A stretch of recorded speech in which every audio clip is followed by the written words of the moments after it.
Bien, jóvenes, ahora vamos a ver el tratamiento de la psicosis. Ya hablamos sobre su concepto, sobre su fisiopatología, trabajamos también sobre la epidemiología, el cuadro clínico, el diagnóstico diferencial incluso. Ahora vamos a ver los fármacos antipsicóticos.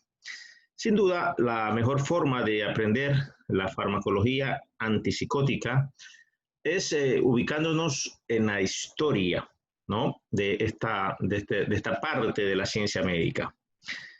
Y ello nos obliga a que nos traslademos un poco a esas épocas en donde realmente el ejercicio de la práctica médica era bastante clínica, ¿no? Donde no había pues las herramientas tecnológicas que contamos ahora los especialistas. En ese sentido, de acuerdo a la clase que se vio en primer parcial sobre historia de la psiquiatría, recordémonos que los tratamientos que disponían los psiquiatras eran los más absurdos que se podrían pensar, ¿no? Desde el coma insulínico, la inyección de bacterias, la camisa de fuerza, la terapia electroconvulsiva, que de alguna forma vino luego también a representar una forma de tratamiento que, en honor a la verdad, aún se mantiene todavía en algunos casos, ¿no? La terapia electroconvulsiva, que casualmente fue la observación científica que cuando se identificó que los pacientes que hacían una crisis convulsiva tenían propiedades antipsicóticas, en el sentido de que las alucinaciones remitían luego de las crisis convulsivas, lo que llegó a establecer de que no era la fiebre provocada por la infestación de malaria o de incluso de bacterias en el organismo del paciente psicótico las que provocaban el fenómeno antipsicótico, sino evidentemente la consecuencia de una hipertermia que era la fiebre, ¿no? Entonces, estamos hablando por 1938, donde se llegó a patentar la terapia electroconvulsiva, ¿no? Insisto que el procedimiento terapéutico que aún se mantiene ahora. Es decir, nos ubicamos en una parte del desarrollo de la humanidad donde no existían, insisto, las herramientas como tomografía, como resonancia, como estudios de laboratorio, etcétera. Y evidentemente el ejercicio médico se desenvolvía en condiciones empíricas, por decirlo menos, ¿no? Hasta que en 1952, cuando dos investigadores patentaron un medicamento que tenía o que iba a salir al mercado por sus condiciones antihistamínicas, antitusígenas, incluso la clorpromacina, me refiero, tuvieron que, para poder comercializarlo, pues cumplir con la fase de prueba en población humana y decidieron aplicarlo en los famosos hospitales psiquiátricos que abundaban en esa época, ¿no? Y que por supuesto hospitales psiquiátricos que eran, sin los tratamientos farmacológicos, una especie de manicomio, como efectivamente se llamaba, ¿no? En donde la bulla, la algarabía era la constante, con pacientes descompensados, psicóticos, en tratamiento con cruentos, con terapia electroconvulsiva en todo caso, y otras formas de contener en esos tiempos farmacológicamente a los pacientes, como el coma insulínico que decíamos. Al probar esta clorpromacina como un potencial agente antihistamínico, antitusígeno, luego de 3 días de hacer el primer corte, los investigadores identificaron que en los pabellones donde habían dado clorpromacina, estos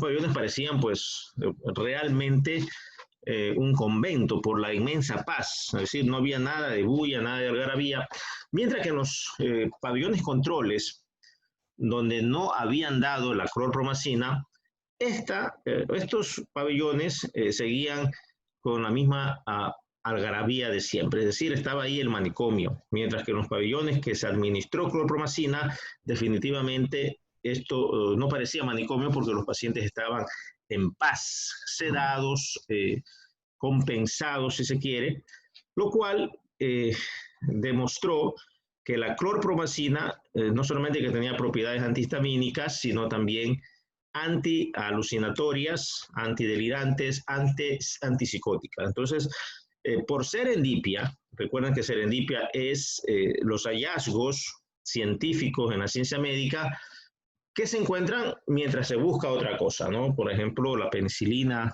con Fleming mismo y todo lo maravilloso que es la ciencia médica en su historia con este hecho de identificar propiedades médicas de sustancias farmacológicas cuando se prueban y se experimentan para otra cosa. Entonces, ahí nació el primer fármaco antipsicótico y lo que se estableció inmediatamente es que estos fármacos, ¿verdad?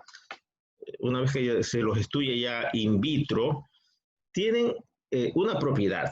O sea, la clorpromacina tenía una propiedad, que era antagonistas dopaminérgicos. Y desde allí, desde esa época, 1952, hasta la presente fecha, definitivamente la característica esencial de toda la farmacología antipsicótica es que tienen esta propiedad. Son antagonistas dopaminérgicos. Y específicamente trabajan bloqueando el receptor tipo 2 de la dopamina. Entonces, veremos en esta clase más o menos este perfil de un fármaco en donde describiremos la molécula y hacia un lado el receptor en el cual pues aplica su mecanismo de acción. Recuerden ustedes que el curso de psiquiatría, nuestro curso, está orientado básicamente a establecer la fisiopatología de las entidades y luego, claro, a conocer su tratamiento, particularmente cómo el mecanismo de acción de esta molécula corrige el defecto fisiopatológico. Entonces, este más o menos será la constante en el que comenzaremos a trabajar describiendo los fármacos antipsicóticos. La molécula del fármaco por un lado y su mecanismo de acción, ¿no? Con los receptores con los que interactúa dicha molécula, ¿no? Entonces, en primer lugar, la historia de la psiquiatría vista desde esa manera nos ayuda muchísimo, porque antes de la clorpromacina, es decir, antes de 1952, la psiquiatría no contaba con fármacos para tratar los episodios psicóticos. Con la clorpromacina descubierta por serendipia, se descubren sus propiedades antipsicóticas y cuando se la estudia, se demuestra que este fármaco tiene como propiedad ser antagonista dopaminérgico. Particularmente bloquea los receptores D2 de la dopamina y de esa manera se sugiere, o sea, se sospecha que es la dopamina, como lo habíamos visto en la fisiopatología, que los hallazgos comienzan a demostrar que es la dopamina el principal neurotransmisor implicado en la patogénesis de los episodios psicóticos. Es decir, el descubrimiento de la clorpromacina no solamente es importante porque ya la ciencia médica tiene un fármaco para demostrar que la lucha que había tenido desde siglos atrás, en donde se decía que la psiquiatría, desde la medicina, eran enfermedades médicas, versus la hipótesis de la iglesia y de los sectores no académicos, no científicos, de que las enfermedades mentales eran pues posesiones demoníacas y esas cosas. Entonces, esto fue un hito en la historia porque estaba demostrando por fin que efectivamente la locura era una enfermedad mental. Y la clorpromacina, al trabajar sobre los síntomas psicóticos, demostró que el neurotransmisor implicado era la dopamina, como pues consecuentemente se sabe actualmente, y como de aquí en adelante comienza la historia fecunda de los tratamientos psiquiátricos. No solamente psicóticos, sino que este fue el despegue para la psicofarmacología en general. Entonces, nos proyectamos a 1952, no teníamos ningún fármaco antipsicótico, definitivamente lo que se utilizaban eran tratamientos, cada uno más absurdo que otro. Damos clorpromacina y nos trasladamos a esa época para ver qué se vio. Y lo primero que se vio, efectivamente, fue que este fármaco tenía eficacia antipsicótica. ¿Qué quiere decir eso? Es decir, que las alucinaciones y los delirios remitían. Es decir, lo que aprendimos en la clase anterior como los síntomas positivos de la psicosis, ¿verdad? Era la clorpromacina muy eficaz para definitivamente conseguir la remisión de los síntomas positivos de la psicosis, es decir, eficacia antipsicótica, antialucinatorio, antidelirante. Eso fue lo primero que se vio. Pero además, también se observó que la clorpromacina no tenía efecto alguno sobre los síntomas negativos de la enfermedad. Es decir, el paciente seguía ya sin alucinaciones y sin delirio, pues con déficit social, con dificultades en la interacción personal, con aplanamiento afectivo, seguía con abulia, seguía con alogia, es decir, los síntomas negativos no se modificaban con el tratamiento con clorpromacina. Luego de eso, evidentemente, algunos pacientes se sedaban, ¿no? Había una sedación, lo cual pues era interesante porque de alguna forma cuando se inyectaba insulina a un paciente psiquiátrico para contenerlo y evitar que siga pues activo en su psicosis, la idea era evitar que sea pues una persona homicida o suicida o que deje de hacer las conductas bizarras que hacen los pacientes psiquiátricos, los pacientes psicóticos. Y cuando comienzan a darse cuenta de que existen fármacos que sedan a los pacientes, como la clorpromacina también, que es una fenotiazina, ya vamos a hablar, o como la levomepromacina, que también es una fenotiazina, simple y sencillamente esa es una propiedad que aunque es un efecto secundario, porque lo que se buscaba es eficacia antipsicótica, pero que adicionalmente tenga la propiedad de sedar al paciente, sobre todo por las noches, porque ya sabemos que los trastornos del sueño son frecuentes en la clínica de la psicosis y en general de las enfermedades mentales, en la depresión, en la manía, o sea, en la ansiedad hay alteraciones del sueño, la posibilidad de contar con un medicamento de que ayude a dormir al paciente, pues es siempre bien vista. O incluso si es un paciente agitado en el día, ¿verdad? Hiperactivo, hiperkinético, también la posibilidad de dárselo en el día para que el paciente esté sedado, pues durante mucho tiempo la psiquiatría utilizó esta propiedad adversa de un psicofármaco y por eso también se impregnó en la cultura de la gente la idea de que no hay que ir al psiquiatra porque el psiquiatra te da un medicamento que te seda, ¿verdad? Que francamente te lleva a un estado de somnolencia diurna y pues eso obviamente tiene sus implicaciones en la vida funcional del paciente. ¿Qué más se vio? Pues se vio que la clorpromacina en algunos pacientes pues bajaba la presión arterial, ¿sí? No en todos, en algunos, pues y entonces se vio también como un efecto secundario, ¿sí?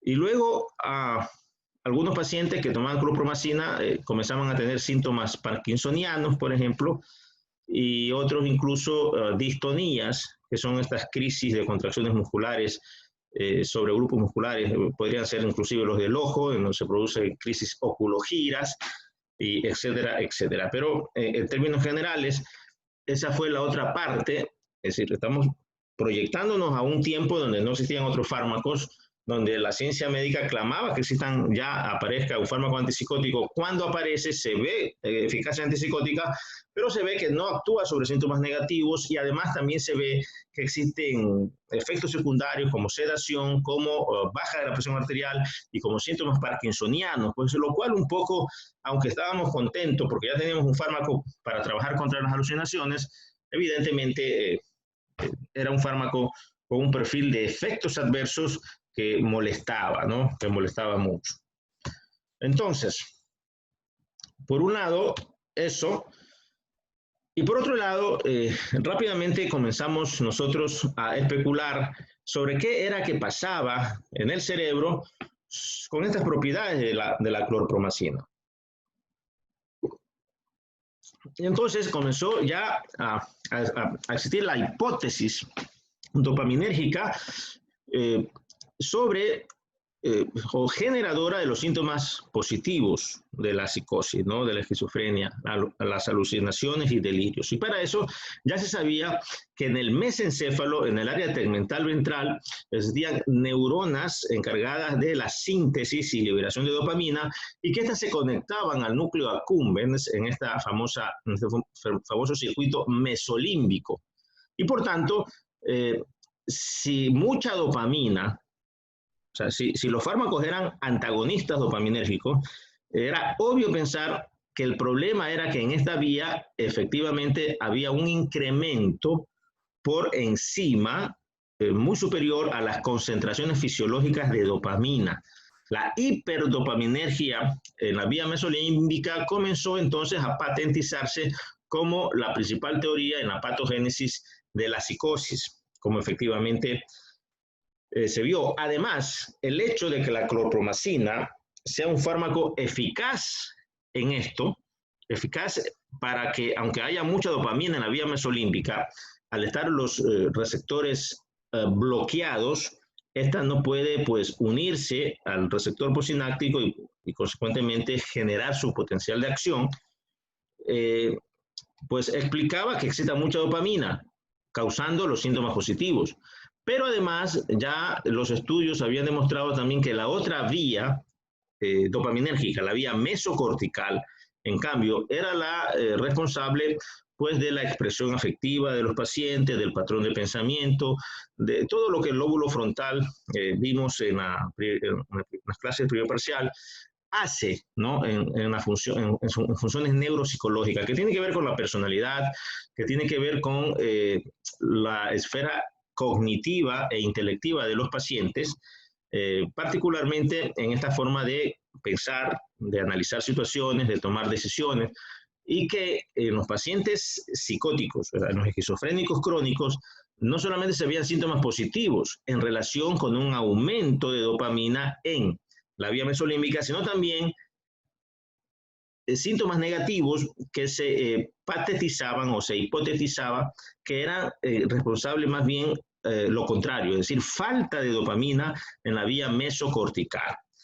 Y el hecho de que un fármaco antagonista dopaminérgico como la clorpromacina no tenía eficacia sobre los síntomas negativos de la enfermedad demostraba que la propiedad sine qua non de este fármaco era bloquear los receptores dopaminérgicos. Y entonces, de esa manera comenzó pues, a moverse la ciencia médica en los albores del desarrollo de la psicofarmacología. Y entonces las conclusiones fueron esas, ¿no? El bloqueo de receptores tipo 2 de la dopamina a nivel del circuito mesolímbico disminuye la activación de las neuronas dopaminérgicas, reduciendo los síntomas positivos de la enfermedad. Mientras que el bloqueo de receptores D2 a nivel del circuito mesocortical disminuye aún más la hipodopaminergia ya existente, que genera los síntomas negativos y empeorando los síntomas negativos de la enfermedad. Es decir, con la clorpromacina primero y luego con el otro fármaco que se descubre a continuación, buscando fármacos que bloqueen los receptores dopaminérgicos tipo 2, que apareció 5 años después de la clorpromacina, el haloperidol, ¿verdad? Con el haloperidol se vio mejor eficacia antipsicótica, pero peor o empeoramiento de los síntomas negativos de la enfermedad. Sin embargo, hasta ahí tendríamos que ligar el mecanismo de acción de los fármacos con lo que necesitamos que los médicos generales conozcan, ¿verdad? Que es en relación a su mecanismo de acción sobre el receptor D2 en las vías mesolímbicas y mesocortical. Lastimosamente, como ustedes saben, existen otras dos vías dopaminérgicas bastante bien estudiadas, la vía nigroestriada, que va desde la sustancia negra hasta los ganglios basales, ¿verdad? Del cuerpo estriado, y la vía túbero-infundibular, que va en cambio del hipotálamo a la hipófisis, ¿verdad? Es decir, en esta vía es muy interesante. Aquí simplemente para reducir la explicación, recordemos lo que pasa en el Parkinson, ¿verdad? Una enfermedad neurológica que se caracteriza porque la sustancia negra ya no es capaz de producir dopamina. Y entonces, al no haber dopamina, hay temblor, ¿no? Que quiere decir contracción muscular involuntaria, y consecuentemente el parkinsonismo se manifiesta por un temblor de manos. Y eso entonces está ligado a la ausencia de dopamina. Si nosotros damos fármacos, evidentemente, que bloquean los receptores dopaminérgicos, pero quisiéramos que solamente trabaje en la vía mesolímbica y no en la vía mesocortical, tampoco en la vía nigroestriada, pues no pudiéramos pedirlo. La clorpromacina demostró eficacia antipsicótica, nula acción sobre síntomas negativos, pero en algunos pacientes parkinsonismo, que se explica porque evidentemente también bloquea los receptores dopaminérgicos en la vía nigroestriada. Y asimismo, cuando hay dopamina en la vía túbero-infundibular, no hay prolactina. Al dar un fármaco que pues bloquea los receptores dopaminérgicos, es como que no hubiera dopamina, y en consecuencia no se inhibe la prolactina, y uno de los síntomas secundarios de los fármacos antipsicóticos, no lo mencionamos, con la clorpromacina se ve poco, casi no, más con el haloperidol, es que efectivamente los pacientes hacen galactorrea, ¿no? Los pacientes vienen psicóticos, el médico prescribe un fármaco antipsicótico como clorpromacina, como haloperidol, el paciente al otro día está sin alucinaciones, pero viene con una inflamación mamaria, con una ginecomastia, y viene pues secretando leche, ¿no? Entonces, los estudiosos comenzaron a identificar que esta era una propiedad del fármaco, un efecto adverso en relación con el bloqueo de dopamina a lo largo del circuito túbero-infundibular, que es la otra vía de dopaminérgica. Por tanto, jóvenes, hasta ahora, por eso, pues, aumentando los criterios de lo que vimos en la clase anterior, en donde hicimos muchísimo énfasis en la vía dopaminergia, que también hicimos énfasis, por supuesto, en el primer parcial. Ahora vemos por qué. Porque entendiendo las vías dopaminérgicas y entendiendo el mecanismo de acción de los psicofármacos antipsicóticos, entenderemos pues los efectos secundarios conforme lo hemos explicado, ¿no? En definitiva, el bloqueo dopaminérgico a otros niveles produce efectos secundarios. A nivel nigroestriado, efectos extrapiramidales, incluido el parkinsonismo, y a nivel túbero-infundibular, aumento de la secreción de prolactina y, por tanto, pues galactorrea.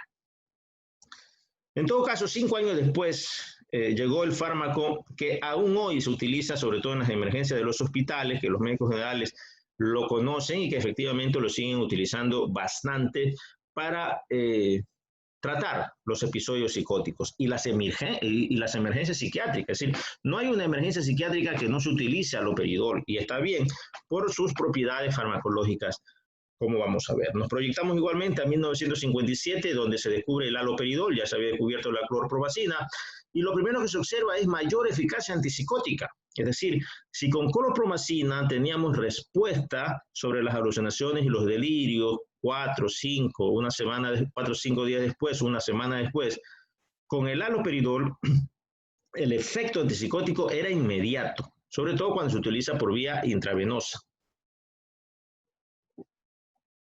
Entonces, lo que se vio en 1957 es que el haloperidol tenía mayor y mejor eficacia antipsicótica.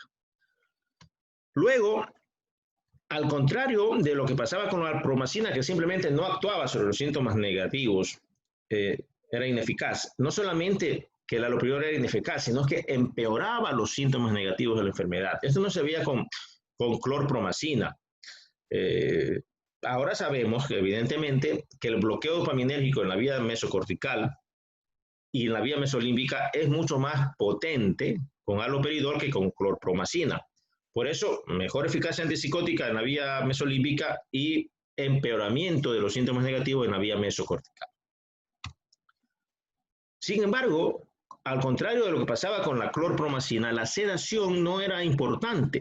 Ese fue un hallazgo que comenzó a hacernos pensar que había algo que todavía no se identificaba bien en el mecanismo de acción de los fármacos, tanto de la clorpromacina cuanto del haloperidol. O sea, ¿por qué la clorpromacina sedaba bastante, es decir, producía sueño, y por qué el haloperidol no? Su sedación era leve a moderada, ¿no? Además, los efectos sobre la vía nigrostriada eran mayores, o sea, el bloqueo dopaminérgico en la vía nigrostriada eran mayores, tanto que no solamente había los síntomas extrapiramidales, sino que también había lo que se llama la neurolepsis. Por eso estos fármacos comenzaron a llamarse neurolépticos. Y en la historia de la psiquiatría y de la psicofarmacología, los neurolépticos clásicos son el haloperidol, ¿verdad?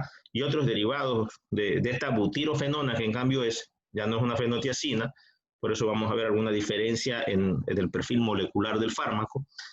Pero neurolexis era una impregnación en donde el paciente pues, prácticamente pues, era un robot, caminaba muy lento, con dificultad para los movimientos, pérdida de los movimientos finos y sobre todo parkinsonismo, y rigidez, ¿verdad? El clásico fenómeno de neurolexis. En esos tiempos se pensaba que mientras el paciente se ponía más neuroléptico, pues había mejor respuesta terapéutica. Eso no tiene nada que ver, ¿no? Había mucho más parkinsonismo y sobre todo distonías. Con el haloperidol se veían cosas que no se veían con la clorpromacina. Por ejemplo, las crisis oculogiras, ¿verdad? Por la contracción del aparato muscular del globo ocular, este se retraía y de tal manera que en la cámara anterior del ojo se iba hacia atrás de la cavidad orbitaria. Y lo que se veía era entonces simple y sencillamente la parte blanca de los globos oculares. Y esto en algunos pacientes que eran pues supuestamente poseídos con episodios psicóticos de posesión y esas cosas, cuando el médico inyectaba haloperidol, pues no faltaba este efecto secundario con este movimiento ocular y evidentemente el paciente pues y la familia pensaba que era en relación con los fenómenos paranormales por las que se creía, ¿no? Estaba el individuo enfermo. Entonces, esto a veces complicaba las cosas. Y también se vio estreñimiento, un efecto secundario un poco menos importante en la farmacología de los neurolépticos, pero de esta manera se veía, ¿no? Y galactorrea, pues evidentemente no se veía galactorrea con clorpromacina con una frecuencia, pues, que preocupe. Con haloperidol sí, bastante gente, porque se daban dosis altas. En ese tiempo se pensaba que mientras más alta era la dosis, mientras el paciente estaba más impregnado, mientras caminaba con mayor dificultad, ese era el mensaje para decir que estamos en el camino correcto del tratamiento antipsicótico, ¿no? Y sobre todo que también le salga leche. Esa situación pues fue fuera de foco, evidentemente luego se demostró. Entonces, jóvenes, con el advenimiento de los fármacos antipsicóticos, clorpromacina y haloperidol, lo primero que se establece es su propiedad antipsicótica. Su mecanismo de acción importante es ser antagonista del receptor D2. Cuando los pacientes bajan la presión arterial, se explica porque pues, los fármacos que son antagonistas del receptor alfa-1 adrenérgico producen pues, vasodilatación sistémica y de esa manera pues, cae la presión arterial. Y como dijimos, eso se vio en el tratamiento con clorpromacina y también con haloperidol menos, ¿no?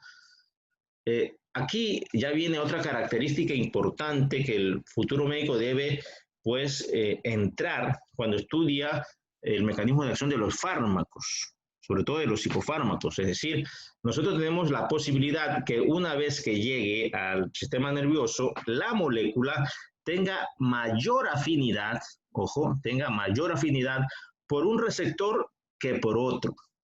Y efectivamente eso explicaba cómo el haloperidol tenía mucha mayor afinidad por el receptor D2 que la clorpromacina. Por eso tenía mejor eficacia antipsicótica. Sin embargo, la clorpromacina tiene mayor afinidad por el receptor alfa 1 que el haloperidol. Por tanto, con clorpromacina había mucho más disminución de la presión arterial.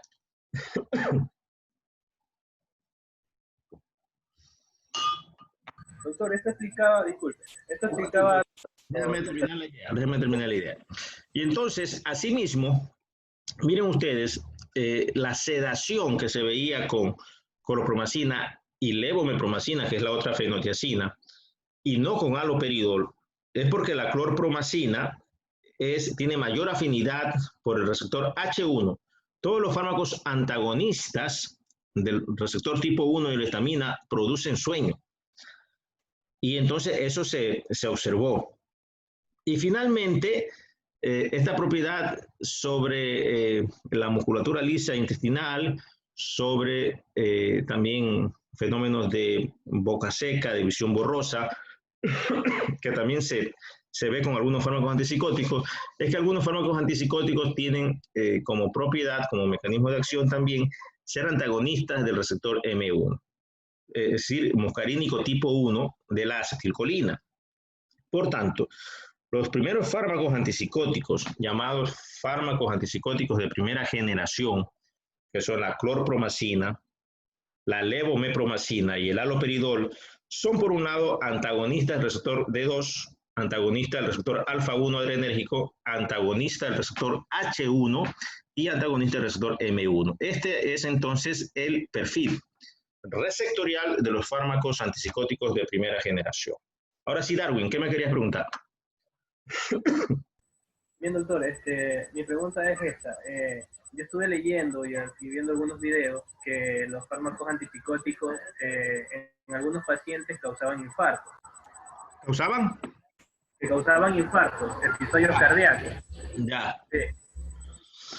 Bueno, la característica cardiotóxica, no solamente de los fármacos antipsicóticos, sino de fármacos antidepresivos, como la amitriptilina, por ejemplo, veremos en la próxima clase, es esta.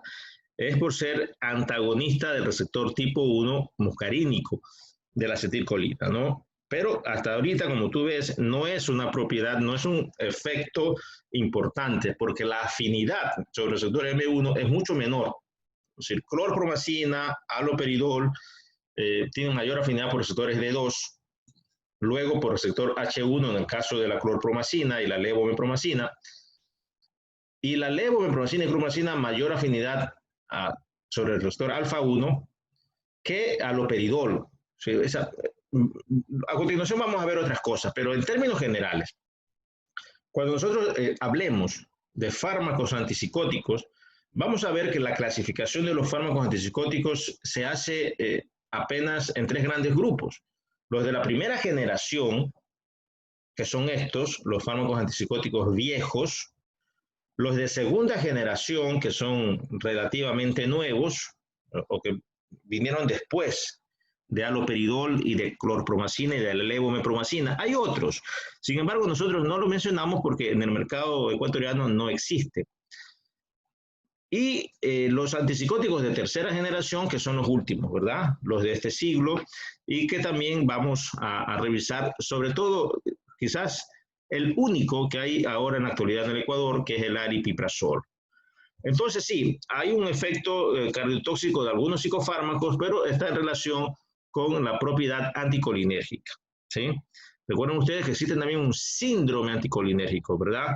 Que es boca seca, visión borrosa y estreñimiento. Hasta ahora hemos visto que algunos neurolécticos provocaban estreñimiento, pero boca seca, visión borrosa, menos estos, pero algunos sí. Ya vamos a ver qué fármacos tienen un efecto anticolinérgico más importante en esto de los efectos secundarios. En todo caso, jóvenes, este es el perfil receptorial de los antipsicóticos de primera generación. Son fármacos que solamente trabajan sobre 4 receptores: dopamina, D2, alfa 1, H1 y M1. Y en todos son antagonistas. Por tanto, el mecanismo de acción de estos fármacos antipsicóticos de primera generación es fácil, ¿verdad? Para eso vamos a recordar esta diapositiva con la molécula y sobre sus propiedades sobre estos 4 receptores.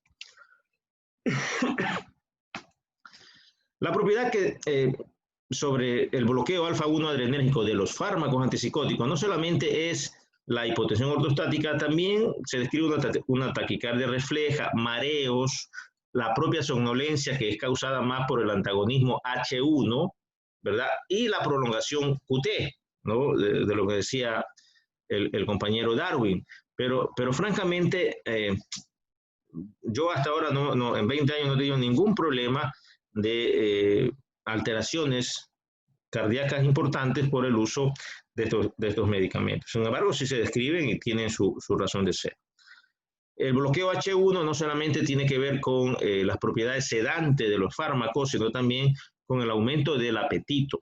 Por tanto, el aumento de peso es también a veces un problema de los psicofármacos en general, porque vamos a ver que algunos fármacos antipsicóticos, antidepresivos, ansiolíticos incluso, y otros tienen como respuesta un aumento del apetito y en consecuencia un aumento de peso. Casi siempre responsable de esto es la característica del bloqueo sobre el receptor H1. Y el bloqueo anticolinérgico, ¿verdad? De la acetilcolina sobre el receptor M1, ya lo dijimos, boca seca, visión borrosa, constipación, en algunos retención urinaria, disfunción cognitiva y taquicardia. Ahora bien, miren ustedes, nosotros tenemos 2 grandes grupos de farmacológicos en los antipsicóticos de primera generación. Por un lado están los de alta potencia o mayor eficacia antipsicótica, el haloperidol, y por otro lado los de baja potencia, son menos antialucinatorios, como la clorpromacina. ¿Cuál es la diferencia? Que el haloperidol, como ustedes ven, tiene mayor afinidad por el receptor D2, mientras que la clorpromacina tiene mayor afinidad por los fármacos, por los receptores M1, H1 y alfa-1 adrenérgico, ¿sí? Por eso es que realmente es mejor antipsicótico el fármaco, el haloperidol, que la clorpromacina y la levomepromacina, que es el otro fármaco de estos. Ambos son fenotiacinas, esta es una butirofenona. Las fenotiacinas tienen mayor propiedad sedativa, mientras que las butirofenonas, como el haloperidol, tienen mayor eficacia antipsicótica, es decir, mayor potencia antialucinatoria e incluso mayor posibilidad de generar un efecto secundario como los síntomas extrapiramidales, el parkinsonismo que dijimos y otras cosas. En todo caso, los fármacos antipsicóticos de primera generación, unos son sedativos, las fenotiacinas, otros son incisivos, antialucinatorios, el haloperidol. Sobre efectos secundarios, mayor síntomas extrapiramidales, el haloperidol, y mayor efecto sedativo, la clorpromacina y la levomepromacina. Vamos a revisar a continuación los fármacos antipsicóticos de segunda